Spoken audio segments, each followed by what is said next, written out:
Raj Electronics and Home Appliances. Loan facility available.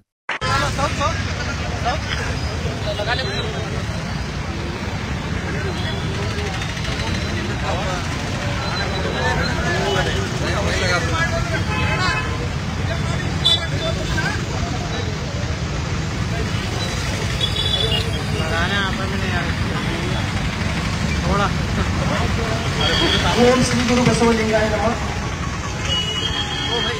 ಮೊನ್ನೆ ಬೀದರ್ ಜಿಲ್ಲೆಯ Badagi cross ಹತ್ತಿರ ಮಹಾಮಾನವತಾವಾದಿ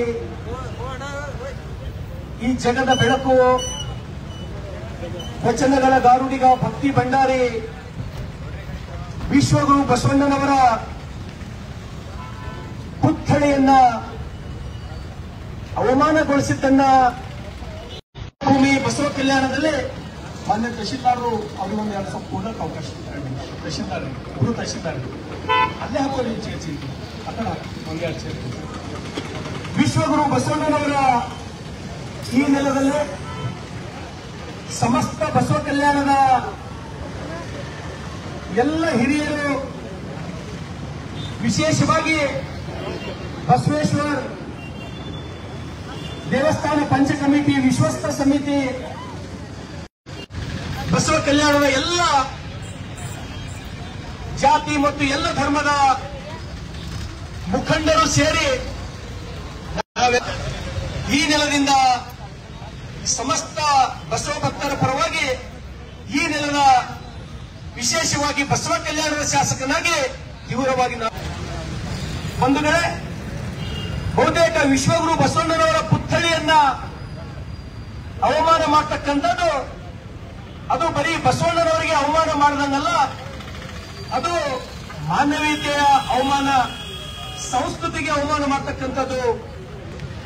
ಬಹುತೇಕ ಇಂಥ ಕಿಡಿಗೇಡಿಗಳಿಗೆ ಈ ನೆಲದ ಶಾಸಕನಾಗಿ ಆದಷ್ಟು ಶೀಘ್ರದಲ್ಲಿ ಆದಷ್ಟು ಬೇಗನೆ ಯಾರು ಈ ತಪ್ಪು ಕೃತ್ಯವನ್ನ ಮಾಡಿದ್ದಾರೆ ಅವರನ್ನ ಕೂಡಲೇ ಅರೆಸ್ಟ್ ಮಾಡಿ ಕಾನೂನಿನ ಸೂಕ್ತ ಕ್ರಮ ಅವ್ರ ಮೇಲೆ ತಗೊಳ್ಬೇಕಂತ ಹೇಳಿ ಒಬ್ಬ ಜವಾಬ್ದಾರಿ ವ್ಯಕ್ತಿಯಾಗಿ ನಾನು ಈ ಸರ್ಕಾರದ ಗಮನಕ್ಕೆ ತರಲಿಕ್ಕೆ ಇಷ್ಟಪಡ್ತೇನೆ.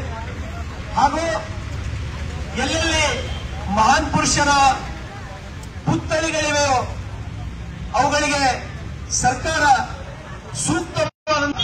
ಸರ್ಕಾರ ಗಮನ ಹರಿಸಬೇಕಂತ ಹೇಳಿ ನಾನು ಸರ್ಕಾರಕ್ಕೆ ವಿನಂತಿಯನ್ನು ಮಾಡ್ತೇನೆ.